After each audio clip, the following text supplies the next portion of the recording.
अस्सलाम वालेकुम dear viewers, आज से जो हम एलिमेंट स्टार्ट करने जा रहे हैं वो एलिमेंट 4 है, health and safety monitoring and measuring का।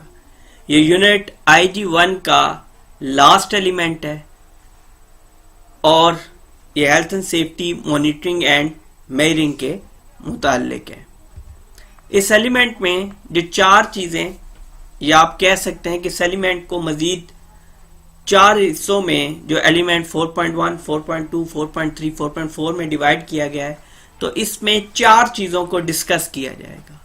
पहली चीज़ जो डिस्कस की जाएगी वो इंडिकेटर्स डिस्कस होंगे, मेथड डिस्कस होंगे, इफेक्टिवनेस ऑफ मैनेजमेंट सिस्टम के हवाले से, मतलब एक्टिव और रिएक्टिव मॉनिटरिंग को डिस्कस किया जाएगा। दूसरी स्टेज में इन्वेस्टिगेशन वाले में इंसिडेंट एक्सीडेंट इन्वेस्टिगेशन का procedure, purpose, type of investigation, ये तमाम चीजें डिस्कस होंगी। तीसरा जो इसका हिस्सा है वो बहुत ही इंपॉर्टेंट है, सेफ्टी ऑडिटिंग के ऊपर है, जिसमें हम इंटरनल ऑडिट, एक्सटर्नल ऑडिट और ऑडिट की जो डिफरेंट स्टेजेस हैं उनके बारे में डिस्कस करेंगे। लास्ट हिस्सा पूरे मैनेजमेंट सिस्टम के रिव्यू के हवाले से होगा कि एक health and safety management system में रिव्यू से क्या फायदा हो सकता है और रिव्यू के अंदर क्या अपॉर्चुनिटीज मौजूद होंगी। अब हम बात करते हैं element 4.1 active and reactive monitoring. Active and reactive monitoring के टॉपिक को 2 हिस्सों में रिकॉर्ड करवाया जाएगा, जिसमें पहले एक्टिव मॉनिटरिंग को डिस्कस किया जाएगा, उसके बाद रिएक्टिव मॉनिटरिंग को डिस्कस किया जाएगा, ताकि किसी भी तरह की कंफ्यूजन जो है वो आपके माइंड्स में बाकी ना रहे। अब जी सबसे पहले आपको एक्टिव और रिएक्टिव मॉनिटरिंग के बारे में चीजों का पता होना चाहिए, इसके बारे में क्लैरिटी होनी चाहिए। जिस तरह हमने हेल्थ एंड सेफ्टी के हवाले से पढ़ा कि इसके अंदर 2 तरह की अप्रोच मौजूद होती हैं, एक वो जिसको हम एक्टिव या प्रोएक्टिव अप्रोच बोलते हैं और दूसरी वो जिसको हम रिएक्टिव अप्रोच बोलते हैं। प्रोएक्टिव अप्रोच ये है कि हम हादसात वाक़यात के होने से पहले कुछ कर रहे हैं, और रिएक्टिव अप्रोच में हम हादसात होने के बाद जस्ट उन्हें मेजर कर सकते हैं। उसी चीज को आगे बढ़ाते हुए यहाँ पे एक्टिव और रिएक्टिव मॉनिटरिंग को हम डिस्कस करेंगे। एक्टिव मॉनिटरिंग क्या है?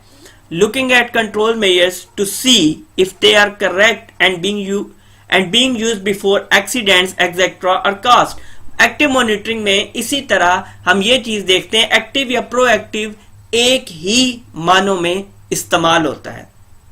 एक्टिव और प्रोएक्टिव मॉनिटरिंग के अंदर हम ये देखते हैं कि जो कंट्रोल्स मेजर हमने अप्लाई किए हुए हैं, इन एडवांस हम उन्हें मॉनिटर कर लेते हैं कि आया ये एक्सीडेंट्स होने से पहले हम इस चीज की तसल्ली करते हैं कि जो कंट्रोल मेजर्स हमने अप्लाई किए हैं वो दुरुस्त हैं या कि नहीं। रिएक्टिव मॉनिटरिंग में using accident, incident and ill health data to highlight areas of concern. Reactive monitoring में क्या होता है कि जब चीजें रॉन्ग, गलत चली जाती हैं, एक्सीडेंट्स हो जाते हैं, इंसिडेंट हो जाते हैं, तो ऐसी सूरत में जो मॉनिटर करते हैं, मॉनिटर करने का तब हमारा मकसद ये होता है कि हम एक्सीडेंट रेट्स, इलनेस रेट और ऐसी बहुत सारी चीजों को स्टडी करके, इन बहुत सारी चीजों को कंसीडर करके इस नतीजे पर पहुंचते हैं कि आया हमें इसमें मजीद बेहतरी की क्या जरूरत पड़ेगी। एक्टिव मॉनिटरिंग में करना क्या है? Measure conformance, non conformance with standards. Measure conformance मतलब हम कितना स्टैंडर्ड्स और लॉज को फॉलो कर रहे हैं, उनके मुताबिक परफॉर्म कर रहे हैं। नॉन कन्फॉर्मेंस विद स्टैंडर्ड, हाँ, और किस जगह पे और कैसे हम स्टैंडर्ड के अगेंस्ट जा रहे हैं। अब ये कैसे चेक होगा? Number and quality of risk assessment against plan.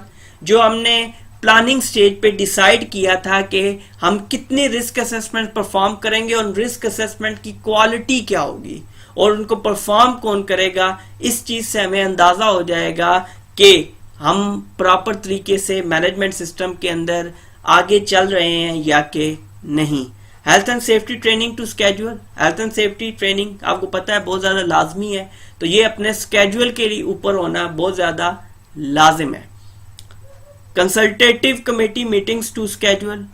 कि ऐसी कमेटी मीटिंग्स जिनमें हमने ये देखा हुआ है कि वर्कर रिप्रेजेंटेटिव और टॉप मैनेजमेंट रिप्रेजेंटेटिव या टॉप मैनेजमेंट के लोग आपस में बैठ के कुछ अरसे बाद कंसल्ट करेंगे ताकि आने वाली नई तब्दीलियों को देखा जा सके और उनको मलूज़े खातिर रखते हुए, उनको सामने रखते हुए चीज़ों के ऊपर डिसीजन लिए जाएं और अगर ज़रूरत पड़े तो उनमें अमेंडमेंट्स की जा सके।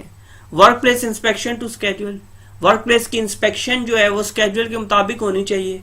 इंस्पेक्शन किस तरह स्केड्यूल के मुताबिक होनी चाहिए, आने वाली स्लाइड्स में हम डिस्कस करेंगे कि टाइप्स ऑफ इंस्पेक्शन क्या है या फ्रीक्वेंसी ऑफ इंस्पेक्शन क्या है जिनको हम इस्तेमाल में लाते हुए health and safety inspections perform कर सकते हैं।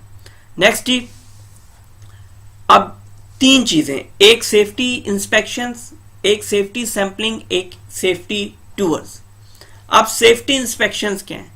Examination of workplace, statutory inspections, plant and machinery, pre-use checks, usually done by one line manager or a competent person. किसी भी काम से पहले आपने उसकी pre-use checks या जो आपने उसकी इंस्पेक्शन करनी है, इस चीज को मेक श्योर करना है कि आपकी यहाँ पे लगी मशीनरी, यहाँ पे मौजूद लोग, यहाँ पे लगा इक्विपमेंट, ये तमाम चीजें आपकी दुरुस्त सिमत में है, दुरुस्त हालत में है।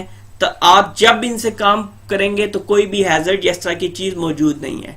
और ज्यादातर ये कंप्यूटर पर्सन करता है, लाइन मैनेजर करता है। इसके अंदर आपने 4 P's को याद रखना है, जिसमें हमारे पास आता है सबसे पहले प्लांट, प्रीमिसेस, पीपल और प्रोसीजर्स। प्लांट कैसा है, या पहले पे स्टेज पे अगर सीक्वेंस को और बेहतर करना चाहते हैं तो 4 P's में आपने याद रखना है premises, plant, people and procedure. इन 4 चीजों की हमेशा इंस्पेक्शन होगी आपके काम शुरू होने से पहले। Safety sampling, representative sample to जज compliance, less time consuming.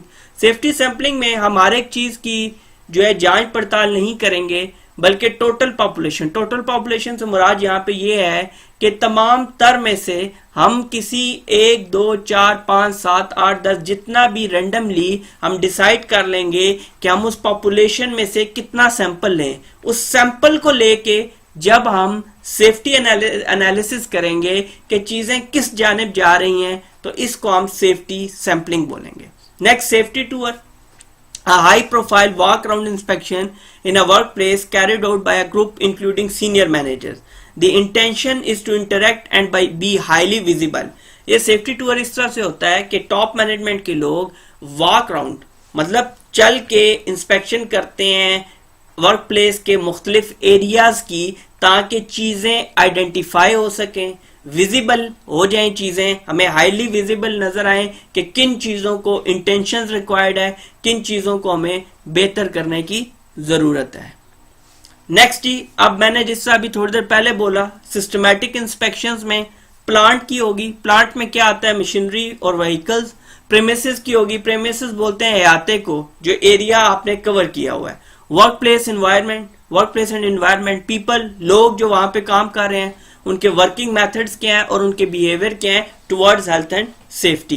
Procedures, safe system of work, permit to work, और परमिट टू वर्क हमारा इससे पहले टॉपिक भी था जिसमें हमने डिस्कस किया। परमिट टू वर्क जो है वो पार्ट है सेफ सिस्टम ऑफ वर्क का ही। तो प्रोसीजर्स के अंदर हम सेफ सिस्टम्स और परमिट टू वर्क को इंक्लूड करेंगे।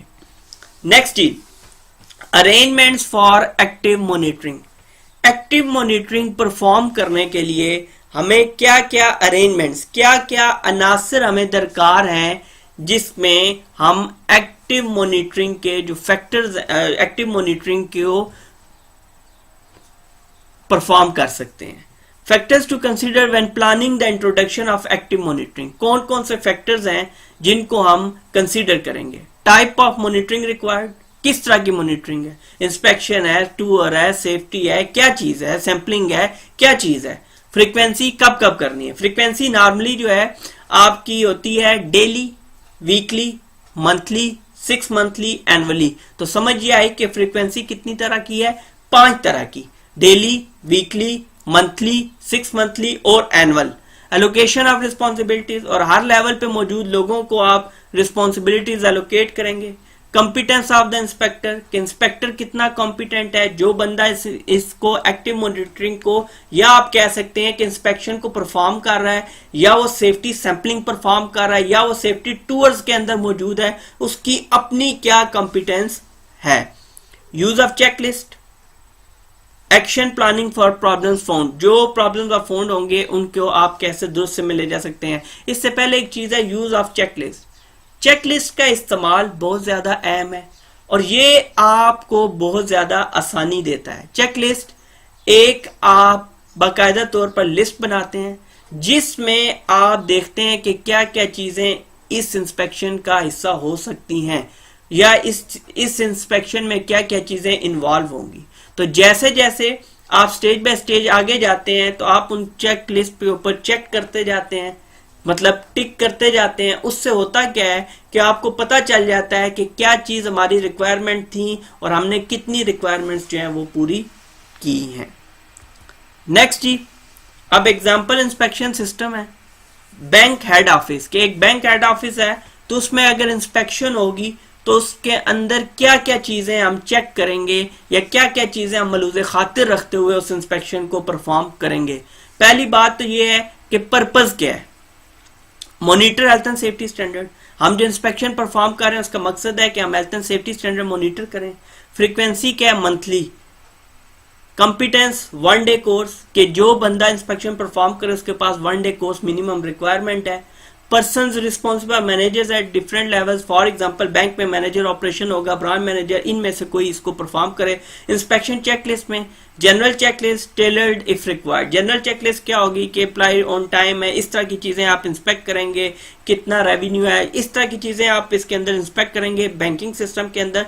टेलर्ड इफ रिक्वायर्ड का मतलब यह है कि अगर आपकी जरूरत के मुताबिक नहीं है चेकलिस्ट, आपको कुछ चीजें ऐड करनी है या निकालनी है, तो अपनी मर्जी के मुताबिक भी आप अमेंडमेंट्स कर सकते हैं और अपनी मर्जी के मुताबिक किसी चीज के बनाने को टेलर्ड मावरतन यहाँ पे बोला गया है।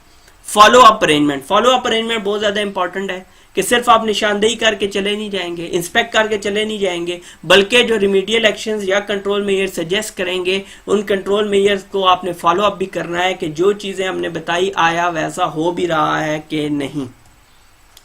नेक्स्ट हमारे पास आ जाती है ग्रुप एक्सरसाइज। तो ग्रुप एक्सरसाइज में आप क्या करेंगे, in groups list the topic headings that should be included on an inspection checklist for use in your workplace, design a rough format for the inspection check sheet, और design करने के बाद आप मुझसे शेयर करेंगे। मतलब ये है कि एक चेक लिस्ट के अंदर आप जो जो इस लेक्चर को फॉलो कर रहे हैं वो लोग क्या करेंगे कि अपनी अपनी वर्क प्लेस के हिसाब से, या अगर वो अभी तक स्टूडेंट हैं तो फिर भी अपने इर्द गिर्द के माहौल को देखते हुए अगर वहां पे इंस्पेक्शन परफॉर्म की जाए तो उस इंस्पेक्शन में चेक लिस्ट में क्या क्या चीजें शामिल हो सकती हैं उनकी लिस्ट बना के मेरे साथ लाजमी शेयर करें।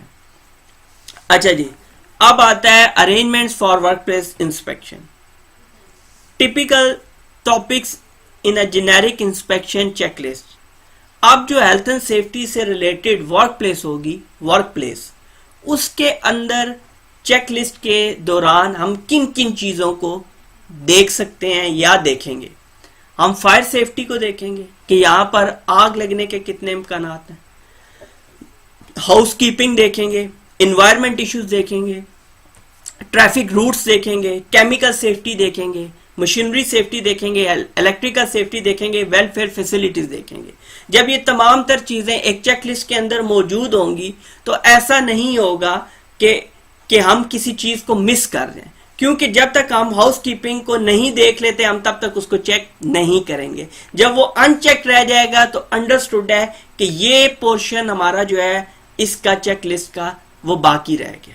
तो इस तरह से ये टिपिकल टॉपिक्स हैं जो एक हेल्थ एंड सेफ्टी की जेनेरिक इंस्पेक्शन चेकलिस्ट में लाजमन मौजूद होनी चाहिए। इस लेक्चर के लिए इतना ही। बहुत जल्द अगले लेक्चर में मुलाकात होती है, तब तक के लिए अल्लाह हाफिज।